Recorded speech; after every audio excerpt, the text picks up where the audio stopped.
ನನ್ನ ನಲ್ಮೆಯ ಎಲ್ಲ 10ನೇ ತರಗತಿಯ ವಿದ್ಯಾರ್ಥಿಗಳಿಗೆ ಆನ್ಲೈನ್ ಕ್ಲಾಸ್ಗೆ ಸ್ವಾಗತ ಸುಸ್ವಾಗತ.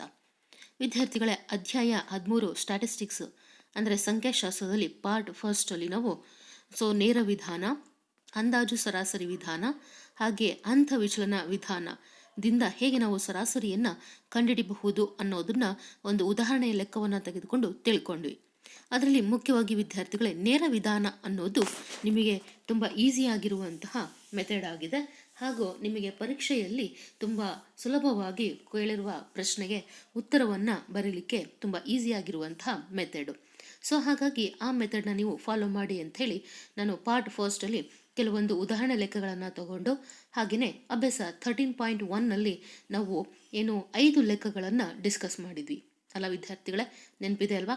ಓಕೆ, ಹಾಗಾಗಿ ಅದರ ಮುಂದಿನ ಲೆಕ್ಕಗಳನ್ನು ನಾವು ನಮ್ಮ ಸಂಖ್ಯಾಶಾಸ್ತ್ರದ ಪಾರ್ಟ್ ಸೆಕೆಂಡಲ್ಲಿ ನಾವು ಡಿಸ್ಕಸ್ ಮಾಡ್ತಾ ಹೋಗೋಣ. ಹಾಗಾಗಿ ಎಗೇನ್ ಒಂದು ಸೆಕೆಂಡ್ ಎಲ್ಲ ವಿದ್ಯಾರ್ಥಿಗಳಿಗೆ ನಮ್ಮ ಪಾರ್ಟ್ ಸೆಕೆಂಡ್ಗೆ ಆನ್ಲೈನ್ ಕ್ಲಾಸ್ಗೆ ಸ್ವಾಗತ ಸುಸ್ವಾಗತ. ವಿದ್ಯಾರ್ಥಿಗಳೇ, ಅಭ್ಯಾಸ 13.1ರಲ್ಲಿ 6ನೇ ಲೆಕ್ಕವನ್ನು ನಾವು ತೆಗೆದುಕೊಂಡ್ರೆ, ಒಂದು ಪ್ರದೇಶದ 25 ಕುಟುಂಬಗಳ ಪ್ರತಿನಿತ್ಯದ ಆಹಾರದ ವೆಚ್ಚವನ್ನು ಈ ಕೆಳಗಿನ ಕೋಷ್ಟಕವು ತೋರಿಸುತ್ತದೆ. ದಿನನಿತ್ಯದ ವೆಚ್ಚ 100ರಿಂದ 150, ಇದು ರೂಗಳಲ್ಲಿ ಕೊಟ್ಟಿರುವಂಥದ್ದು.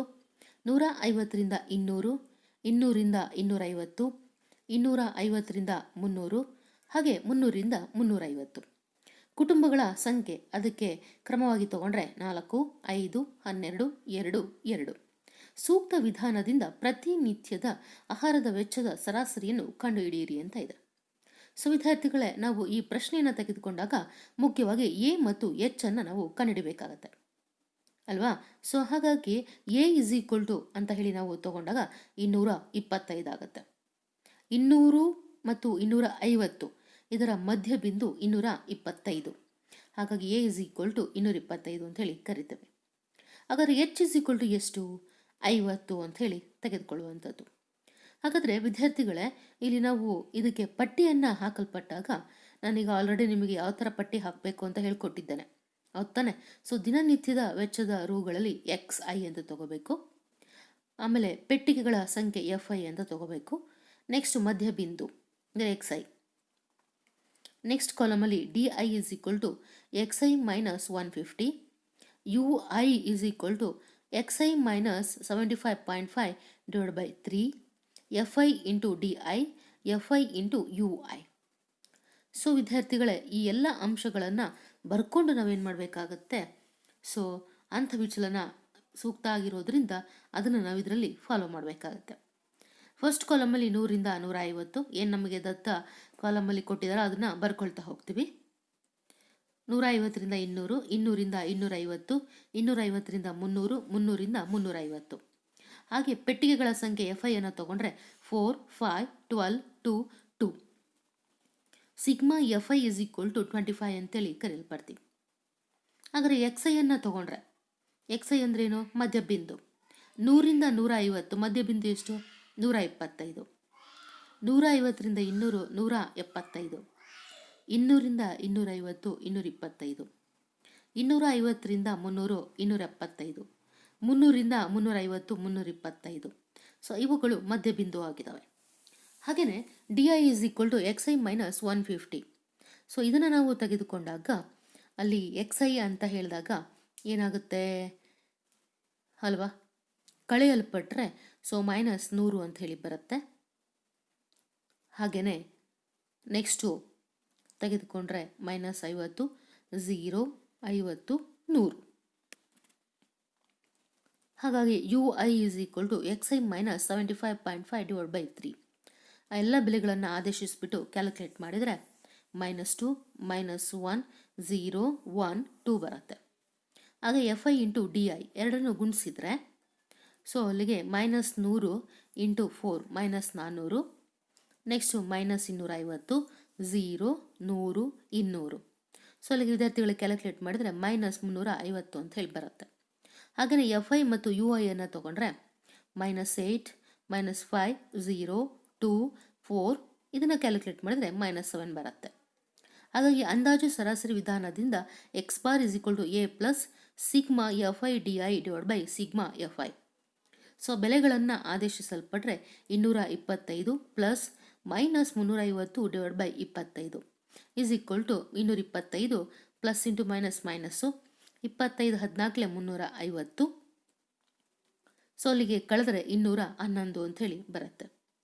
ಹಾಗಾದರೆ ಅಂಥ ವಿಚಲನ ವಿಧಾನವನ್ನು ತೆಗೆದುಕೊಂಡ್ರೆ X bar is equal to A plus sigma F I U I divide by sigma F I into H. ಆ ಬೆಲೆಗಳನ್ನು ಆದೇಶಿಸಲ್ಪಟ್ರೆ 225 plus minus 7 divide by 25 into 50. ವಿದ್ಯಾರ್ಥಿಗಳೇ ಅರ್ಥ ಆಗ್ತಿದೆ ಅಂತ ನಾನು ಭಾವಿಸ್ಕೊಳ್ತೇನೆ, ಹೌದಾನೆ? ಸೊ ಅಲ್ಲಿಗೆ ಪ್ಲಸ್ ಇಂಟು ಮೈನಸ್ ಮೈನಸ್ ಆಗುತ್ತೆ. 25 ಎರಡಲೇ ಎಷ್ಟು 50, 7 ಎರಡಲೇ 14. ಸೊ 225ರಲ್ಲಿ 14 ಕಳಿಬೇಕಾಗತ್ತೆ. ಸೊ ಕಳೆದಾಗ ಏನು ಬರುತ್ತೆ 211 ಬರುತ್ತೆ. ಹಾಗಾಗಿ ಅಂದಾಜು ಸರಾಸರಿ ವಿಧಾನ ತೊಗೊಂಡ್ರು ಸೇಮ್ ಆನ್ಸರು, ಹಂತ ವಿಚಲನ ವಿಧಾನವನ್ನು ತೊಗೊಂಡ್ರು ಕೂಡ ನಿಮಗೆ 211 ಸೇಮ್ ಆನ್ಸರ್ ಬರ್ತಿದೆ. ಹಾಗಾಗಿ ಇಲ್ಲಿ ಈ ಪ್ರಶ್ನೆಗೆ ಹಂತ ವಿಚಲನ ವಿಧಾನ ಹೆಚ್ಚು ಸೂಕ್ತವಾಗಿದೆ ಅಂತ ಹೇಳ್ಬಿಟ್ಟು ನಾವು ಕರೆಯಲ್ಪಡ್ತೀವಿ ವಿದ್ಯಾರ್ಥಿಗಳೇ. ಸೊ ಹಾಗಾದರೆ ಈ ಲೆಕ್ಕ ನಿಮಗೆ ತುಂಬ ಚೆನ್ನಾಗಿ ಅರ್ಥ ಆಗಿದೆ ಅಂತೇಳಿ ನಾನು ಭಾವಿಸ್ತೇನೆ. ನೆಕ್ಸ್ಟು ಮುಂದಿನ ಪ್ರಶ್ನೆ 7ನೇ ಪ್ರಶ್ನೆ ಹಾಗೂ 8ನೇ ಪ್ರಶ್ನೆ ವಿದ್ಯಾರ್ಥಿಗಳೇ ನಿಮಗೆ ಬಿಟ್ಟಿದ್ದೇನೆ. ತುಂಬ ಈಸಿ ಇದೆ. 8ನೇ ಪ್ರಶ್ನೆ ಅಂತೂ ನೇರ ವಿಧಾನವನ್ನು ತಗೊಂಡೆ ಅಲ್ಲಿ ನಾವು ಏನು ಮಾಡೋದು ಸರಾಸರಿಯನ್ನು ಕಂಡುಹಿಡಿಯುವಂಥದ್ದು. ತುಂಬ ಸುಲಭವಾಗಿ ಅರ್ಥ ಆಗುವಂತಹ ಲೆಕ್ಕಗಳಾಗಿದ್ದಾವೆ ಇವೆರಡು. ಹಾಗಾಗಿ ನಿಮಗೆ ನಾನು ಅದನ್ನು ಬಿಡಲ್ಪಟ್ಟಿದ್ದೇನೆ. ಎರಡೂ ಕೂಡ ನೇರ ವಿಧಾನದಿಂದ ನಾವು ಕ್ಯಾಲ್ಕುಲೇಟ್ ಮಾಡೋದು. ತುಂಬ ಇಂಪಾರ್ಟೆಂಟ್ ವಿದ್ಯಾರ್ಥಿಗಳೇ ಈ ರೀತಿ ಲೆಕ್ಕಗಳು. ಇವುಗಳನ್ನು ನೀವೇ ಒಂದಲ್ಲ ಎರಡು ಸಲ ನೀವು ವರ್ಕೌಟ್ ಮಾಡಿದರೆ ಈ ಲೆಕ್ಕದ ಬಗ್ಗೆ ನೀವು ತುಂಬ ಪರ್ಫೆಕ್ಟ್ ಆಗ್ತೀರಾ. ಸೊ ಹಾಗಾಗಿ ಈ ಲೆಕ್ಕಗಳಲ್ಲಿ ನಿಮಗೆ ಏನಾದರೂ ಡೌಟ್ ಆಯಿತು ಅಂದರೆ ನನ್ನ ಕಾಂಟ್ಯಾಕ್ಟ್ ಮಾಡಿಬಿಟ್ಟು ನೀವು ವಿದ್ಯಾರ್ಥಿಗಳೇ ನಿಮ್ಮ ಡೌಟನ್ನು ಕ್ಲಿಯರ್ ಮಾಡ್ಕೋಬಹುದು. ಓಕೆ. ಸೊ ಹಾಗಾದರೆ 2 ಲೆಕ್ಕವನ್ನು ಮಾಡ್ತೀರಾ ಅಂತ ನಾನು ಭಾವಿಸ್ತೇನೆ ಹೋಮ್ವರ್ಕಲ್ಲಿ. ಓಕೆ. ಗೊತ್ತಾಗಲಿಲ್ಲ ಅಂದರೆ ಇಲ್ಲೇ ನಿಮಗೆ ನೋಟ್ಸನ್ನು ಕೊಡಲ್ಪಟ್ಟಿದ್ದೇನೆ, ಅದನ್ನು ಒಂದು ಸಲ ಚೆಕ್ ಮಾಡಿಬಿಟ್ಟು ವಿದ್ಯಾರ್ಥಿಗಳೇ ವರ್ಕೌಟ್ ಮಾಡಿ. ನೆಕ್ಸ್ಟು 9ನೇ ಲೆಕ್ಕವನ್ನು ನಾವು ತೆಗೆದುಕೊಂಡ್ರೆ ಕೆಳಗಿನ ಕೋಷ್ಟಕವು 35 ನಗರಗಳ ಸಾಕ್ಷರತಾ ಪ್ರಮಾಣವನ್ನು ನೀಡುತ್ತಿದೆ. ಸಾಕ್ಷರತಾ ಪ್ರಮಾಣದ ಸರಾಸರಿಯನ್ನು ಕಂಡುಹಿಡಿಯಿರಿ. ಸಾಕ್ಷರತಾ ಪ್ರಮಾಣ ಪರ್ಸೆಂಟೇಜಲ್ಲಿ 45ರಿಂದ 55, 55ರಿಂದ 65, 65ರಿಂದ 75, 75ರಿಂದ 85, 85ರಿಂದ 95. ಹಾಗೆ ನಗರಗಳ ಸಂಖ್ಯೆಯನ್ನು ತಗೊಂಡ್ರೆ 3, 10, 11, 8 ಮತ್ತು 3. ಸೊ ವಿದ್ಯಾರ್ಥಿಗಳ ಈ ಎಲ್ಲ ಬೆಲೆಗಳನ್ನು ನಾವು ಈ ಪಟ್ಟಿಯಲ್ಲಿ ಆದೇಶಿಸಲ್ಪಟ್ಟಾಗ ಸಾಕ್ಷರತಾ ಪ್ರಮಾಣ ನಗರಗಳ ಸಂಖ್ಯೆ F I X I F I X I D I is equal to X I minus 70 F I D I. So ಅಲ್ಲಿಗೆ ಬೆಲೆಗಳನ್ನು ಆದೇಶಿಸಿದರೆ 45ರಿಂದ 55 ಕೊಟ್ಟರು ಪಟ್ಟಿಯನ್ನು ಬರ್ಕೊಳ್ತೀವಿ ವಿದ್ಯಾರ್ಥಿಗಳ ಇನ್ನೊಂದ್ಸಲ. 55ರಿಂದ 65, 65ರಿಂದ 75, ಹಾಗೆಯೇ 75ರಿಂದ 85, 85ರಿಂದ 95. ಎಫ್ ಐ ಅಂದರೆ 3, 10, 11, 8, 3. Sigma F I is equal to 35. So X I ಅಂತ ಅಂದರೆ 45ರಿಂದ 55 ಮಧ್ಯಬಿಂದು ಎಷ್ಟು? ನಾನು ಹೇಳಿದ್ದೀನಿ ವಿದ್ಯಾರ್ಥಿಗಳ ಮಧ್ಯಬಿಂದುವನ್ನು ಹೇಗೆ ಕಂಡುಹಿಡಿಬೇಕು ಅಂತೇಳಿ, ಹೌದಾನೆ? ಸೊ ನಿಮ್ಮ ಎಡ ಮತ್ತು ಬಲಪಾರ್ಶ್ವದಲ್ಲಿರುವ ಒಂದೊಂದು ಸಂಖ್ಯೆಯನ್ನು ಬಿಡ್ತಾ ಹೋದರೆ ಏನು ಒಂದು ಸಂಖ್ಯೆ ಉಳಿಯುತ್ತೆ ಅದೇ ಮಧ್ಯಬಿಂದು ಅಂತ ಹೇಳ್ಬಿಟ್ಟು ನಾನು ಹೇಳಲ್ಪಡ್ತೀನಿ. ಸೊ 50, 60, 70, 80, 90. ಸೊ ನೆಕ್ಸ್ಟಲ್ಲಿ F I X I 150, 600, 770, 640, 270. So ಅಲ್ಲಿಗೆ sigma F I X I ಅಂದರೆ ಅದರ ಮೊತ್ತ 2430. ಹಾಗೆ D I is equal to X I minus 70. ಅಲ್ಲಿಗೆ ಕಳೆಯಲ್ಪಟ್ಟರೆ -20. ಓಕೆ. 50ರಲ್ಲಿ 70 ಕಳೆದರೆ ಎಷ್ಟು 20. ದೊಡ್ಡ ಸಂಖ್ಯೆ 70 ಹಾಗಾಗಿ ಅಲ್ಲಿ ನಮಗೆ ಬರುವಂಥದ್ದು ಚಿಹ್ನೆ ಮೈನಸಲ್ಲಿ ಬರುತ್ತೆ. 70 ಹೇಗೆ ಕಂಡುಹಿಡಿತೀವಿ? ಇಲ್ಲಿ ನೋಡಿ ವಿದ್ಯಾರ್ಥಿಗಳ ಇಲ್ಲಿದೆಯಲ್ವಾ ಮಧ್ಯಬಿಂದುಲ್ಲಿ 2 ಸಂಖ್ಯೆ ಬಿಟ್ಟೋಗಿ ಮಧ್ಯ ಉಳಿಯೋದೆ. ನೆಕ್ಸ್ಟ್ -10, 0, 10, 20, 0 ಅಂತ ಇದೆ. ಹಾಗೆ ಎಫ್ ಐ ಡಿ ಐಯನ್ನು ತೊಗೊಂಡ್ರೆ 3 ಇಂಟು -20. ಈ ಕಾಲಮ್ ಸೆಕೆಂಡ್ ಕಾಲಮು ಮತ್ತು 5th ಕಾಲಮ್ ಗುಣಿಸ್ಬೇಕು ವಿದ್ಯಾರ್ಥಿಗಳೇ. ಅದರ ಗುಣಲಬ್ಧವನ್ನು ಲಾಸ್ಟ್ ಕಾಲಮಲ್ಲಿ ತೊಗೋಬೇಕು. ಸೊ ಅಲ್ಲಿಗೆ -60, -100, 0, 11ರಿಂದ ಗುಣಿಸಿ 0 ಆಗುತ್ತೆ. 10 ಎಂಟ್ಲೆ 80, 23ಲೆ 60. ಇಲ್ಲಿ ಇವೆರಡನ್ನು ಕೂಡಿ -160 ಆಗುತ್ತೆ. ಹಾಗೆಯೇ ಇದನ್ನು ನಾವು ತೊಗೊಂಡ್ರೆ 60, 80 ಅಲ್ಲಿಗೆ ಎಷ್ಟಾಯಿತು 14 ಅಲ್ವಾ 140. ಸೊ 140ರಲ್ಲಿ 160 ಕಳೆದ್ರೆ ಏನು ಬರುತ್ತೆ 20 ಬರುತ್ತೆ. ದೊಡ್ಡ ಸಂಖ್ಯೆ 160 ತಾನೆ, ಚಿಹ್ನೆ ಮೈನಸ್ ಇದೆ, ಹಾಗಾಗಿ -20 ಅಂತೇಳಿ ಕರೆಯಲ್ಪಡ್ತೀವಿ. ಹಾಗಾದರೆ ಈ ಕೋಷ್ಟಕದಿಂದ ನಾವು ಏನು ಮಾಡಬೇಕು, ನೇರ ವಿಧಾನದಿಂದ ಸರಾಸರಿಯನ್ನು ಕಂಡುಹಿಡಿಯಬೇಕು. ಹಾಗಾಗಿ X bar is equal to sigma F I X I divide by sigma F I. So ಅಲ್ಲಿಗೆ is equal to 2430 divide by 35. So ಅಲ್ಲಿಗೆ ಇಸ್ ಈಕ್ವಲ್ ಟು 69.43 ಅಂತೇಳಿ ಕರಿತೀವಿ. ಅಂದಾಜು ಸರಾಸರಿ ವಿಧಾನವನ್ನು ತಗೊಂಡ್ರೆ X bar is equal to A plus sigma D I X I divide by sigma F I. So is equal to 70 plus -20 divide by 35. Plus into minus minus ಆಗುತ್ತೆ. So ಅಲ್ಲಿ 35ರಿಂದ ಭಾಗಿಸಿದ್ರೆ 60.43 ಅಂಥೇಳಿ ಕರೆಯಲ್ಪಡ್ತೀವಿ. So ನೋಡಿ, ನೇರ ವಿಧಾನದಿಂದನೂ ಹಾಗೆ ಬರ್ತಿದೆ ಆನ್ಸರು ವಿದ್ಯಾರ್ಥಿಗಳೇ. So ಹಾಗೆ ಅಂದಾಜು ಸರಾಸರಿಯಲ್ಲೂ ಕೂಡ ಹಾಗೆ ಬರ್ತಿದೆ. ಸೊ ಇದು 60.43, 69 ಅಲ್ಲ, ಸ್ವಲ್ಪ ಚೇಂಜ್ ಮಾಡ್ಕೊಳ್ಳಿ, ಅದೇನೋ ಪ್ರಿಂಟ್ಔಟ್ ಮಿಸ್ಟೇಕ್ ಆಗಿದೆ. ಹಾಗಾಗಿ ವಿದ್ಯಾರ್ಥಿಗಳ ಈ ರೀತಿಯಾಗಿ ನಾವು ಏನು ಮಾಡಬೇಕಾಗುತ್ತೆ, ವಿಧಾನಗಳನ್ನು ಬಳಸಿಕೊಂಡು ಸರಾಸರಿಯನ್ನು ಕಂಡುಹಿಡಿಯಬೇಕಾಗತ್ತೆ. ಸೊ ಎಕ್ಸಾಮ್ ದೃಷ್ಟಿಯಿಂದ ಈ ಎಲ್ಲ ಲೆಕ್ಕಗಳು ತುಂಬ ಇಂಪಾರ್ಟೆಂಟು. ಏಕೆಂದರೆ ಈ ಲೆಕ್ಕಗಳನ್ನು ನಿಮಗೆ 3 ಮಾರ್ಕ್ಸ್ಗೆ ಕಂಪಲ್ಸರಿ ಒಂದು ಲೆಕ್ಕ ಅಂತೂ ಬಂದೇ ಬರುತ್ತೆ. ಹಾಗಾಗಿ ತುಂಬ ಇಂಪಾರ್ಟೆಂಟ್ ಅಂತೇಳಿ ನಾನು ನಿಮಗೆ ಹೇಳೋಕ್ಕೆ ಇಷ್ಟಪಡ್ತೇನೆ. ಹಾಗಾದರೆ ವಿದ್ಯಾರ್ಥಿಗಳೇ, ಇದೆಲ್ಲ ಆದಮೇಲೆ ಮುಂದಿನ ಕಾನ್ಸೆಪ್ಟನ್ನು ನಾವು ತೆಗೆದುಕೊಂಡ್ರೆ ವರ್ಗೀಕೃತ ದತ್ತಾಂಶಗಳ ಬಹುಲಕ. ಬಹುಲಕಕ್ಕೆ ಇನ್ನೊಂದು ಹೆಸರು ರೂಢಿ ಬೆಲೆ. ಬಹುಲಕ ಅಥವಾ ರೂಢಿ ಬೆಲೆಯು ದತ್ತ ಪ್ರಾಪ್ತಾಂಕಗಳಲ್ಲಿ ಅತಿ ಹೆಚ್ಚು ಸಲ ಇರುವ ಮೌಲ್ಯವಾಗಿದೆ. ಹಾಗಾಗಿ ಅದನ್ನು ನಾವು ಬಹುಲಕ ಅಂತೇಳಿ ಕರೆಯಲ್ಪಡ್ತೀವಿ. ಹಾಗಾದರೆ ಒಂದು ಉದಾಹರಣೆ ಲೆಕ್ಕವನ್ನು ತೆಗೆದುಕೊಳ್ಳೋಣ. 10 ಪಂದ್ಯಗಳಲ್ಲಿ ಒಬ್ಬ ಬೌಲರನು ಪಡೆದ ವಿಕೆಟ್ಗಳ ಸಂಖ್ಯೆಯು ಈ ಕೆಳಗಿನಂತಿದೆ: 2, 6, 4, 5, 0, 2, 1, 3, 2, 3. ದತ್ತಾಂಶಗಳ ಬಹುಲಕವನ್ನು ಕಂಡುಹಿಡಿಯಿರಿ ಅಂತಿದೆ. ವಿದ್ಯಾರ್ಥಿಗಳಲ್ಲಿ 2 ಕಾಲಮ್ ಕೊಟ್ಟಿದ್ದಾರೆ: ವಿಕೆಟ್ಗಳ ಸಂಖ್ಯೆ, ಪಂದ್ಯಗಳ ಸಂಖ್ಯೆ 0, 1, 2, 3, 4, 5, 6. ಹಾಗೆ ಪಂದ್ಯಗಳ ಸಂಖ್ಯೆ 1, 1, 3, 2, ಹಾಗೆಯೇ 1, 1, 1 ಅಂತ ಹೇಳಿ ಕೊಡಲ್ಪಟ್ಟಿದ್ದಾರೆ. ಸೊ ಸ್ಪಷ್ಟವಾಗಿ ಬೌಲರನು ಗರಿಷ್ಠ ಪಂದ್ಯಗಳಲ್ಲಿ ಅಂದರೆ 3, ಪಡೆದ ವಿಕೆಟ್ಗಳ ಸಂಖ್ಯೆ 2 ಆಗಿದೆ. ಆದ್ದರಿಂದ ದತ್ತಾಂಶಗಳ ಬಹುಲಕವು 2. ಹಾಗಾಗಿ ಇದನ್ನು ನಾವು ಈ ಸೂತ್ರವನ್ನು ಬಳಸಿ ಕಂಡುಹಿಡಿಯಬೇಕು. ಬಹುಲಕ is equal to L plus ಬ್ರ್ಯಾಕೆಟಲ್ಲಿ F1 minus F0 whole divide by 2F1 minus F0 minus F2 into H. So ಅಲ್ಲಿಗೆ ಎಲ್ ಇಸ್ ಈಕ್ವಲ್ ಟು ಬಹುಲಕವಿರುವ ವರ್ಗಾಂತರದ ಕೆಳಮಿತಿ. ಎಚ್ ಅಂದ್ರೇನು? ಸ್ಪಷ್ಟವಾಗಿ ಬೌಲರನು ಗರಿಷ್ಠ ಪಂದ್ಯಗಳಲ್ಲಿ ಪಡೆದ ವಿಕೆಟ್ಗಳ ಸಂಖ್ಯೆ 2 ಆಗಿದೆ. ಆದ್ದರಿಂದ ದತ್ತಾಂಶಗಳ ಬಹುಲಕವು 2 ಅಂತೇಳಿ ಕರೆಯಲ್ಪಡ್ತೀವಿ. F1 ಇಸ್ ಈಕ್ವಲ್ ಟು ಬಹುಲಕವಿರುವ ವರ್ಗಾಂತರದ ಆವೃತ್ತಿ. F0 ಅಂದರೆ ಬಹುಲಕವಿರುವ ವರ್ಗಾಂತರದ ಇಂದಿನ ವರ್ಗಾಂತರದ ಆವೃತ್ತಿ. F2 ಅಂದರೆ ಬಹುಲಕವಿರುವ ವರ್ಗಾಂತರದ ಮುಂದಿನ ವರ್ಗಾಂತರದ ಆವೃತ್ತಿ ಅಂತ ಹೇಳ್ಬಿಟ್ಟು ಕರೆಯಲ್ಪಡ್ತೀವಿ.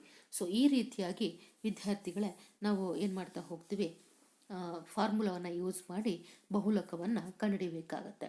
ಸೊ ಇದರಲ್ಲಿ ಬರುವಂತಹ ಪ್ರತಿಯೊಂದು ಅಂಶದ ಬಗ್ಗೆ ನಾನು ನಿಮಗೆ ಇಲ್ಲಿ ಎಕ್ಸ್ಪ್ಲನೇಷನ್ನ ಕೊಡಲ್ಪಟ್ಟಿದ್ದೇನೆ. ಹಾಗಾದರೆ ಇದಕ್ಕೆ ಸಂಬಂಧಪಟ್ಟಂಗೆ ಒಂದು ಉದಾಹರಣೆ ಲೆಕ್ಕವನ್ನು ನೋಡೋಣ. ಒಂದು ವಿದ್ಯಾರ್ಥಿಗಳ ತಂಡವು ಒಂದು ಜನವಸತಿ ಪ್ರದೇಶದ 20 ಕುಟುಂಬಗಳ ಸಮೀಕ್ಷೆ ನಡೆಸಿತು. ಇದರಂತೆ ಒಂದು ಕುಟುಂಬದಲ್ಲಿರುವ ಸದಸ್ಯರ ಸಂಖ್ಯೆಯನ್ನು ಈ ಕೆಳಗಿನ ಆವೃತ್ತಿ ಕೋಷ್ಟಕವು ತಿಳಿಸುತ್ತದೆ. ಕುಟುಂಬದ ಗಾತ್ರ 1 to 3, 3 to 5, 5 to 7, 7 to 9, 9 to 11. ಹಾಗೆ ಕುಟುಂಬದ ಸಂಖ್ಯೆಯನ್ನು ತಗೊಂಡ್ರೆ 7, 8, 2, 2, 1. ಸೊ ಹಾಗಾದರೆ ವಿದ್ಯಾರ್ಥಿಗಳೇ, ಈ ಪ್ರಶ್ನೆಗೆ ನಾವು ಪರಿಹಾರ ಏನು ಅಂತ ಹೇಳಿ ನೋಡ್ತಾ ಹೋದರೆ, ಮೊದಲನೇದಾಗಿ ಈ ದತ್ತಾಂಶಗಳಿಗೆ ನಾವೇನು ಮಾಡಬೇಕು, ಬಹುಲಕವನ್ನು ಕಂಡುಹಿಡಿಯಬೇಕು, ಅಂದರೆ ರೂಢಿ ಬೆಲೆಯನ್ನು ಕಂಡುಹಿಡಿಯಬೇಕಾಗತ್ತೆ. ಇದಕ್ಕೆ ಪರಿಹಾರವನ್ನು ತೆಗೆದುಕೊಂಡ್ರೆ ಬಹುಲಕ ಫಾರ್ಮುಲಾವನ್ನು ಯೂಸ್ ಮಾಡಿ ಇದನ್ನು ಕ್ಯಾಲ್ಕುಲೇಟ್ ಮಾಡಬೇಕಾಗತ್ತೆ. ಇದನ್ನು ಕೂಡ ನಿಮಗೆ ಎಕ್ಸಾಮಲ್ಲಿ ಕೇಳೋ ಚಾನ್ಸಸ್ಸು ಬಹಳ ಇರುತ್ತೆ. ಸೊ ಇಲ್ಲಿ ಗರಿಷ್ಠ ಆವೃತ್ತಿ ಸೆಕೆಂಡ್ ಕಾಲಮಲ್ಲಿ ಇದೆಯಲ್ಲ, ಎಷ್ಟಿದೆ? 8. ಹಾಗಾಗಿ ಇದಕ್ಕೆ ಅನುಗುಣವಾಗಿರುವಂಥ ವರ್ಗಾಂತರ ಯಾವುದು? 3 to 5 ಆಗಿದೆ. ಆದ್ದರಿಂದ ಬಹುಲಕವಿರುವ ವರ್ಗಾಂತರವು 3 to 5 ಆಗಿದೆ. ಈಗ ಬಹುಲಕವಿರುವ ವರ್ಗಾಂತರ 3 to 5 ಆದರೆ ಆ ಬಹುಲಕದಲ್ಲಿರುವಂತಹ ವರ್ಗಾಂತರದ ಕೆಳಮಿತಿ, ಅಂದರೆ ಇಲ್ಲಿ ಸ್ಟಾರ್ಟಿಂಗ್ ಇದೆಯಲ್ವ, ಎಲ್ ಇಸ್ ಈಕ್ವಲ್ ಟು 3 ಅಂತ ಹೇಳಿ ಕರಿತೀವಿ. ವರ್ಗಾಂತರದ ಗಾತ್ರ ಸೊ ಗಾತ್ರ ಎಷ್ಟಿದೆ 2. ನೋಡಿ ವಿದ್ಯಾರ್ಥಿಗಳೇ 3, 4, 5 ಎಷ್ಟಿದೆ ಡಿಫ್ರೆನ್ಸು 2 ಇದೆ. ಹಾಗಾಗಿ ವರ್ಗಾಂತರದ ಗಾತ್ರ h ಇಸ್ ಈಕ್ವಲ್ ಟು 2 ಅಂತ ಹೇಳಿ ತಗೊಳ್ತೀವಿ.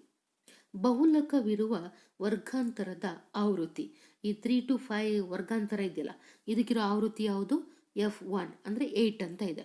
ಸೊ ಹಾಗಾಗಿ F1 ಇಸ್ ಈಕ್ವಲ್ ಟು 8 ಅಂತ ಹೇಳ್ಬಿಟ್ಟು ನಾವು ಕರಿತೀವಿ.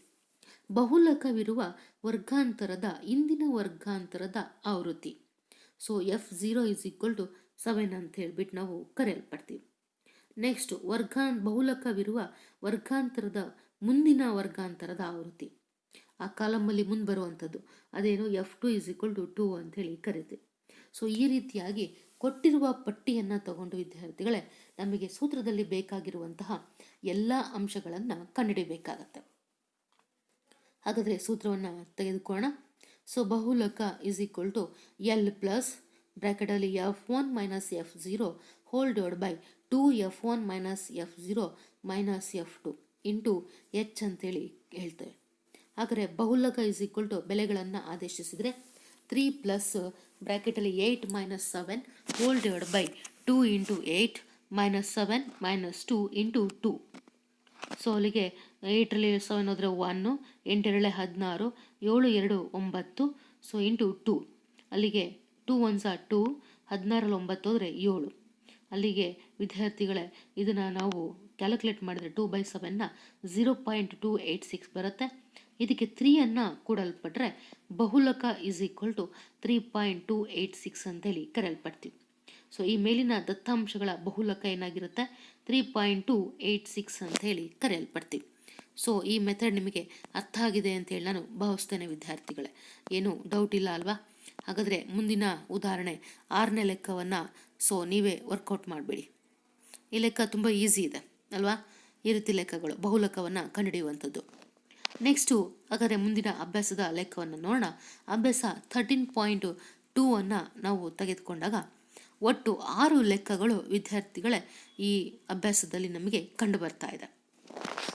ಹಾಗಾದರೆ ಈ ಅಭ್ಯಾಸದ ಮೊದಲ ಪ್ರಶ್ನೆಗೆ ನಾವು ಪರಿಹಾರ ಏನು ಅಂತ ಹೇಳಿ ನೋಡ್ತಾ ಹೋದರೆ, ಮೊದಲನ ಪ್ರಶ್ನೆ ಏನು ಹೇಳುತ್ತಪ್ಪ ಅಂದರೆ, ಕೆಳಗಿನ ಕೋಷ್ಟಕವು ಒಂದು ವರ್ಷದಲ್ಲಿ ಒಂದು ಆಸ್ಪತ್ರೆಯಲ್ಲಿ ದಾಖಲಾದ ರೋಗಿಗಳ ವಯಸ್ಸುಗಳನ್ನು ತೋರಿಸುತ್ತದೆ.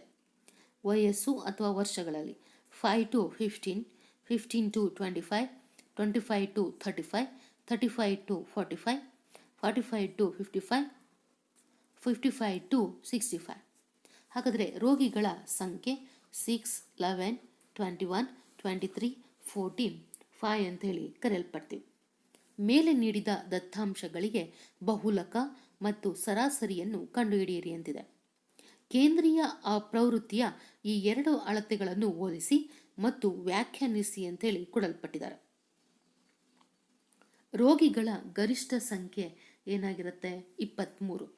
ಇದು ವರ್ಗಾಂತರ 35 to 45 ರಲ್ಲಿದ್ದು ಇದು ಬಹುಲಕವಿರುವ ವರ್ಗಾಂತರವಾಗಿದೆ.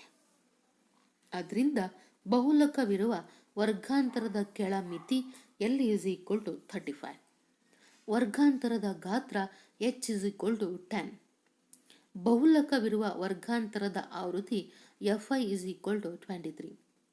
ಹಾಗೆ ಬಹುಲಕವಿರುವ ವರ್ಗಾಂತರದ ಇಂದಿನ ವರ್ಗಾಂತರದ ಆವೃತ್ತಿ ಅಂದರೆ F0 is equal to 21. ಬಹುಲಕವಿರುವ ವರ್ಗಾಂತರದ ಮುಂದಿನ ವರ್ಗಾಂತರದ ಆವೃತ್ತಿ ಅಂದರೆ F2 is equal to 14 ಅಂತ ಹೇಳಿ ಕರೆಯಲ್ಪಡ್ತೀವಿ. ಹಾಗಾಗಿ ಬಹುಲಕ is equal to L plus ಬ್ರ್ಯಾಕೆಟಲ್ಲಿ F1 minus F0 whole divide by 2F1 minus F0 minus F2 into H.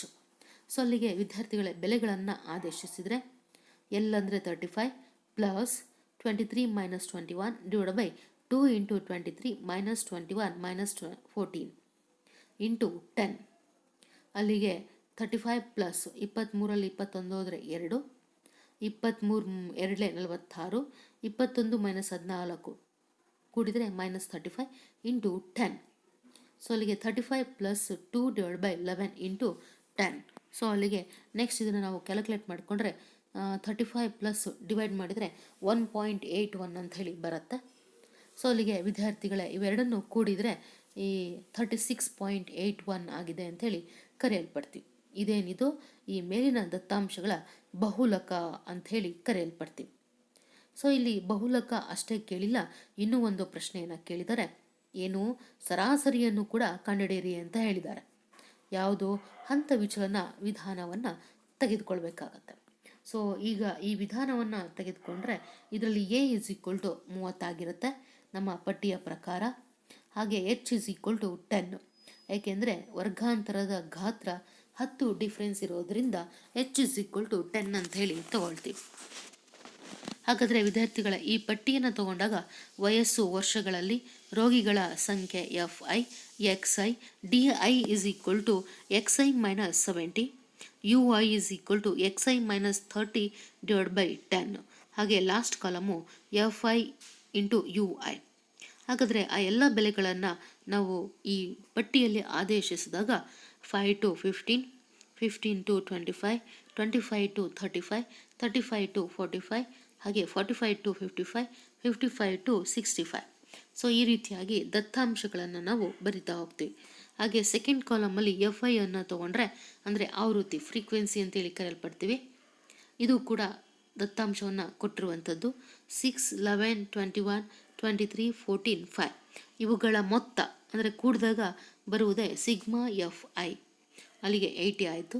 ವಿದ್ಯಾರ್ಥಿಗಳ ನೆಕ್ಸ್ಟ್ ನಾವೇನು ಮಾಡಬೇಕು, XI ತಗೋಬೇಕು. XI ಅಂದರೆ ಏನಂತ ಹೇಳಿದ್ದೆ, ನಮ್ಮ ವರ್ಗಾಂತರದ ಮಧ್ಯಬಿಂದು ಅಂತ ಹೇಳಿ ಕರಿತೀವಿ. ಈಗ 5ರಿಂದ 15 ಇದರ ಮಧ್ಯಬಿಂದು ಎಷ್ಟಾಗುತ್ತೆ, 10 ಹೌದಾನೆ. ಅದೇ ರೀತಿ ಉಳಿದಿರೋ ವರ್ಗಾಂತರದ ಮಧ್ಯಬಿಂದುವನ್ನು ಕಂಡುಹಿಡಿತಾ ಹೋಗಬೇಕು. 10, 20, 30, 40, 50, 60. ಹಾಗೆ ನಾವು ಫೋರ್ತ್ ಕಾಲಮ್ಗೆ ಬಂದರೆ DI is equal to XI minus 70. So ಅಲ್ಲಿಗೆ ಕಳೆಯಲ್ಪಟ್ಟರೆ -20, -10, 0, 10, ಹಾಗೆಯೇ 20, 30. ವಿದ್ಯಾರ್ಥಿಗಳ ಇಲ್ಲಿ 70 ಆಗಲ್ಲ, ಅದು 30 ಆಗುತ್ತೆ. XI ಮೈನಸ್ 30 ಗೊತ್ತಾಯ್ತಲ್ಲ. Next UI is equal to XI minus 30 divide by 10. So XI ಅಂದರೆ ಬೆಲೆಗಳನ್ನು ಆದೇಶಿಸಬೇಕು. 10ನಲ್ಲಿ 30 ಹೋದರೆ -20, ಆಮೇಲೆ 0 ಕ್ಯಾನ್ಸಲ್ ಆಗಿ -2 ಬರುತ್ತೆ. ನೆಕ್ಸ್ಟಲ್ಲಿ -1, 0, 1, 2, 3. ಹಾಗೆ ಲಾಸ್ಟ್ ಕಾಲಮಲ್ಲಿ FI, UI. FI ಅಂತಂದರೆ ಸೆಕೆಂಡ್ ಕಾಲಮು, ಹಾಗೆ UI ಅಂತಂದರೆ ಫಿಫ್ತ್ ಕಾಲಮು. ಸೊ ಇವೆರಡನ್ನ ಗುಣಿಸಿದಾಗ 6 2 12, ಮೈನಸ್ಗೆ ಮೈನಸ್, 11 1 11, -11, 0, 23, 28, 15. ಸೊ ಇದಿಷ್ಟನ್ನು ನಾವು ಕೂಡ್ಬಿಟ್ಟು ಕಳೆದಾಗ ಬರೋ ಮೊತ್ತ ಸಿಗ್ಮಾ FI UI. ಸೊ ಎಷ್ಟಾಗುತ್ತೆ, 43 ಅಂತ ಹೇಳಿ ಕರೆಯಲ್ಪಡ್ತೀವಿ. ಇಲ್ಲಿ ಹಂತ ವಿಚಲನ ವಿಧಾನವನ್ನು ತೆಗೆದುಕೊಳ್ಬೇಕಾಗತ್ತೆ. ಹಾಗಾಗಿ X bar is equal to A plus sigma FI UI divide by sigma FI into H. ವಿದ್ಯಾರ್ಥಿಗಳೇ ಆ ಬೆಲೆಗಳನ್ನು ಆದೇಶಿಸಿದಾಗ 30 plus 43 divide by 80 into 10. So 30 plus 5.375. So ಅಲ್ಲಿಗೆ ಕೂಡಿದರೆ 35.375 ಅಂಥೇಳಿ ಕರಿತೀವಿ. ಆದ್ದರಿಂದ 36.8 ವರ್ಷ ವಯಸ್ಸಿನವರು ಅತಿ ಹೆಚ್ಚು ಮಂದಿ ಆಸ್ಪತ್ರೆಗೆ ದಾಖಲಾಗಿರ್ತಾರೆ. ಹಾಗೂ ಆಸ್ಪತ್ರೆಗೆ ದಾಖಲಾದ ರೋಗಿಗಳ ಸರಾಸರಿ ವಯಸ್ಸು 35.37 ವರ್ಷಗಳಾಗಿವೆ ಅಂಥೇಳಿ ಈ ರೀತಿಯಾಗಿ ವಿದ್ಯಾರ್ಥಿಗಳೇ ಹಂತ ವಿಚಲನ ವಿಧಾನವನ್ನು ತೆಗೆದುಕೊಂಡು ಸರಾಸರಿಯನ್ನು ನಾವು ಕಂಡುಹಿಡಿತಾ ಹೋಗ್ತವೆ. ಹಾಗಾದರೆ ಈ ಪ್ರಶ್ನೆಯಲ್ಲಿ ನಾವು ಬಹುಲಕ ಹೇಗೆ ಕಂಡುಹಿಡಿಯಬಹುದು ಹಾಗೂ ಸರಾಸರಿಯನ್ನು ಯಾವ ವಿಧಾನದಿಂದ ಕಂಡುಹಿಡಿದ್ರೆ ತುಂಬ ಅತಿ ಹೆಚ್ಚು ಸೂಕ್ತವಾಗಿರೋ ಅಂಥದ್ದು ಅಂತೇಳಿ ನಾವು ವರ್ಕೌಟ್ ಮಾಡೋದ್ರ ಮೂಲಕ ತಿಳ್ಕೊಂಡ್ವಿ. ಹಾಗಾದರೆ ವಿದ್ಯಾರ್ಥಿಗಳೇ ಮುಂದಿನ ಪ್ರಶ್ನೆ ಇದೆಯಲ್ಲ, ಎರಡನೇ ಪ್ರಶ್ನೆ, ಇಲ್ಲಿ ಸರಾಸರಿ ಏನು ಕೇಳಿಲ್ಲ, ಬರೀ ಬಹುಲಕ ಅಷ್ಟೇ ಕೇಳಿದ್ದಾರೆ.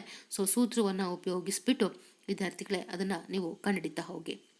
ನೆಕ್ಸ್ಟ್ ಮೂರನೇ ಪ್ರಶ್ನೆಯನ್ನು ತೆಗೆದುಕೊಂಡಾಗ ಬಹುಲಕನೂ ಕೇಳಿದ್ದಾರೆ, ಸರಾಸರಿನೂ ಕೇಳಿದ್ದಾರೆ. ಈಗ ನಾವೇನು ಒಂದನೇ ಲೆಕ್ಕವನ್ನು ಬಿಡಿಸಿದ್ವಲ್ಲ, ಅದೇ ಥರನೇ ಮೂರನೇ ಲೆಕ್ಕವನ್ನು ಕೂಡ ನೀವೇ ಬಿಡಿಸ್ಬೇಕಾಗತ್ತೆ. ಸೊ ವಿದ್ಯಾರ್ಥಿಗಳೇ ನಾನು ಯಾಕೆ ನಿಮಗೆ ಕೊಡ್ತಿದ್ದೀನಿ ಅಂತ ಅಂದರೆ, ನೀವೇ ಅತಿ ಹೆಚ್ಚು ಲೆಕ್ಕಗಳನ್ನು ಬಿಡಿಸ್ತಾ ಹೋದಂಗೆ ಅವುಗಳ ಸ್ಟೆಪ್ಸ್ ಆಗಿರ್ಬೋದು, ಫಾರ್ಮುಲಾ ಆಗಿರ್ಬೋದು, ಕ್ಯಾಲ್ಕುಲೇಷನ್ ಪಾರ್ಟು ನೀವು ಬಿಡಿಸೋದ್ರಲ್ಲಿ ತುಂಬ ಪರ್ಫೆಕ್ಟ್ ಆಗ್ತೀರಾ. ಸೊ ಹಾಗಾಗಿ ಆ ಲೆಕ್ಕಗಳನ್ನು ಮಾಡಲಿಕ್ಕೆ ನಿಮಗೆ ಕೊಡಲ್ಪಟ್ಟಿದ್ದೇನೆ. ಓಕೆ, ನೆಕ್ಸ್ಟು ನಾವು 4ನೇ ಲೆಕ್ಕವನ್ನು ತಗೊಂಡ್ರೂ ಕೂಡ ಇದರಲ್ಲಿ ಏನಾಗಿದೆ, ಬಹುಲಕ ಮತ್ತು ಸರಾಸರಿಯನ್ನು ಕಂಡುಹಿಡಿಯಿರಿ ಅಂತ ಹೇಳಿದ್ದಾರೆ. ಸೇಮ್ ಸ್ಟೆಪ್ಸ್ 1, 3, 4ನೇ ಲೆಕ್ಕಗಳು ಅದೇ ರೀತಿಯಾಗಿ ನಿಮಗೆ ಇರಲ್ಪಟ್ಟಿದೆ. ಓಕೆ, ನೆಕ್ಸ್ಟು 5ನೇ ಲೆಕ್ಕವನ್ನು ತೆಗೆದುಕೊಂಡ್ರೆ ಇದರಲ್ಲಿ ನಾವು ಬಹುಲಕ ಅಷ್ಟೇ ಕಂಡುಹಿಡಿಯಬೇಕಾಗಿದೆ. ಹಾಗಾಗಿ ವಿದ್ಯಾರ್ಥಿಗಳೇ 5ನೇ ಲೆಕ್ಕವನ್ನು ಕೂಡ ನಾನು ನಿಮಗೆ ಮಾಡಲಿಕ್ಕೆ ಕೊಟ್ಟಿದ್ದೇನೆ, ಯಾಕೆಂದರೆ ಬರೀ ಬಹುಲಕ ಕಂಡುಹಿಡಿಯೋದಿರೋದ್ರಿಂದ. ನೆಕ್ಸ್ಟು ಈ ಅಭ್ಯಾಸದ 6ನೇ ಲೆಕ್ಕ ಅಂದರೆ ಕೊನೆಯ ಪ್ರಶ್ನೆನೂ ಕೂಡ ಹೌದು. ಒಬ್ಬ ವಿದ್ಯಾರ್ಥಿಯು ಪ್ರತಿ 3 ನಿಮಿಷದ 100 ಅವಧಿಗಳಲ್ಲಿ ಒಂದು ರಸ್ತೆಯಲ್ಲಿನ ಒಂದು ಸ್ಥಳದಲ್ಲಿ ಹಾದು ಹೋದ ಕಾರುಗಳ ಸಂಖ್ಯೆಯನ್ನು ದಾಖಲಿಸಿ ಕೆಳಗಿನ ಕೋಷ್ಟಕದಲ್ಲಿ ನಮೂದಿಸಿದ್ದಾನೆ. ದತ್ತಾಂಶದ ಬಹುಲಕವನ್ನು ಕಂಡುಹಿಡಿಯಿರಿ ಅಂತಿದೆ. ಕಾರುಗಳ ಸಂಖ್ಯೆ 0 to 10, 10 to 20, 20 to 30, 30 to 40, 40 to 50, 50 to 60, 60 to 70, 70 to 80. Next ಆವೃತ್ತಿ 7, 14, 13, 12, 20, 11, 15, 8. ಸೊ ಇದರಲ್ಲಿ ಗರಿಷ್ಠ ಆವೃತ್ತಿ ಯಾವುದು? 20 ಇದೆ.